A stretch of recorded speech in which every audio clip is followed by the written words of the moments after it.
Hi friends, Sunday special காலை வேலைகளும் டிஃபனும் செய்ய போகிறேங்க. கேஸ் தீர்ந்து போச்சு. விறகு அடுப்பில் தாங்க செய்ய போகிறேன். சாமான்லாம் கழுவிட்டு சிக்கன் குழம்பும் இட்லி தாங்க செய்ய போகிறேன். வாங்க செய்யலாம். மண் கடாயில் எண்ணெய் ஊற்றி பட்டை, லவங்கம், சோம்பு, ஏலக்காய், பிரிஞ்சி இலை, பச்சை மிளகா, மிளகு, சீரகம், தக்காளி, வெங்காயம் எல்லாம் லைட்டாக வதக்கி அரைச்சி வச்சுக்கோங்க.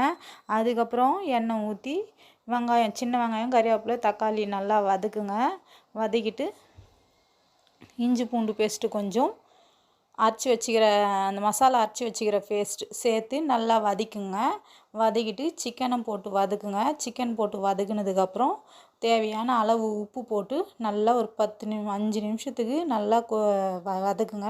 அதுக்கப்புறமா கரம் மசாலா, வீட்டு மிளகாத்தூள் போட்டு நல்லா வதக்கி தண்ணி ஊற்றி நல்லா கொதிக்க வரட்டுங்க. எண்ணெய் பிரிஞ்சு வந்தோடனே தேங்காய் பத்தை, முந்திரியும் அரைச்சி ஊற்றி தொழுவி ஒரு 2 நிமிஷம் கொதிக்கிட்டுங்க, இறக்கிடுங்க. சிக்கன் கிரேவி சூப்பராக இருக்குங்க. இதேமாரியே சால்னாவும் இந்த மெத்தட்லேயே வச்சிங்கன்னா நல்லா இருக்குங்க. எங்கள் வீடியோ பிடிச்சிருந்தா லைக் பண்ணுங்கள், ஷேர் பண்ணுங்கள், கமெண்ட் பண்ணுங்கள். வாங்க எல்லோரும் சாப்பிட்லாம். இன்றைக்கி இட்லியும் வடையும்